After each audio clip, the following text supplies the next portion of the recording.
চমৎকার একটি সকাল পেলাম, আলহামদুলিল্লাহ। ঘুম থেকে উঠে দেখি বৃষ্টি হচ্ছিল, তো সেই কারণে আমার ঘুম থেকে উঠতেও দেরি হয়ে গিয়েছে। এই যে দেখতেই পাচ্ছেন, এখন বাজে 8:15। আমি ঘুম থেকে উঠেছি তখন 8টা বাজে। তো যেহেতু দেরি হয়ে গিয়েছে, আপনাদের ভাইয়া বাহিরে থেকে নাস্তা নিয়ে আসলো। এরপর ফ্রেশ হয়ে সবাই নাস্তা করলাম, বাচ্চাকেও খাওয়ালাম। আমার আবার দুধ চা দিয়ে পরোটা খেতে অনেক ভালো লাগে, সেই কারণে আমি চা দিয়ে পরোটা খেলাম।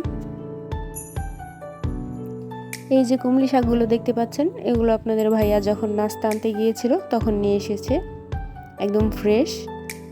তো ভাবলাম যে আজ এই কুমড়ি শাক রান্না করব। আর কি রান্না করব ভাবতে ভাবতে ফ্রিজে কার্পু মাছ ছিল, সেগুলো বের করেছি। এগুলো আজ রান্না করব। তো হ্যালো এভরিওয়ান, আসসালামু আলাইকুম।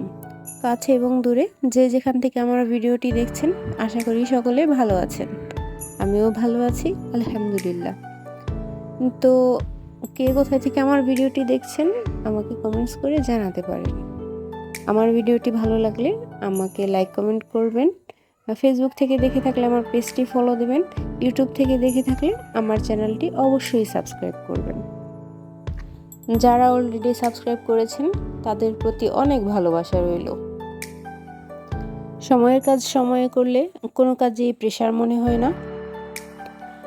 আমি কিন্তু রাতের সব কাজ রাতেই করে ফেলি, সব কাজ করে সব কিছু গুছিয়ে তারপরে ঘুমাই। আর এই যে এখন দেখতে পাচ্ছেন, এগুলো আমি নাস্তা করার পর সেই প্লেটগুলো একটু পরিষ্কার করে নিলাম। এগুলো শেষ করে তারপরে আমি আবার দুপুরে রান্নার প্রস্তুতি নিব। সকালের এই কাজগুলো শেষ করে আমি অফ ক্যামেরায় রান্নাবান্নাও করে ফেলেছি, ঘরবাড়িও গুছিয়ে ফেলেছি। এই যে দেখেন, আমি কুমড়ি শাক ভাজি করেছি, আর আগের দিনের একটু ডাল ছিল, সেটা একটু গরম করে নিচ্ছি, আর মাছ রান্না করেছি।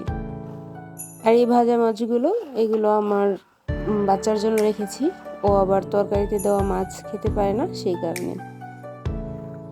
তো এই তো বৃষ্টির দিন, কাজে একটু কম থাকে। আপনাদের ভাইয়া নাস্তা এনে দিয়েছে বিকেলে, সেটা খেলাম। তো দেখা হবে পরবর্তী কোনো ভিডিওতে। সে পর্যন্ত ভালো থাকবেন, আল্লাহ হাফেজ।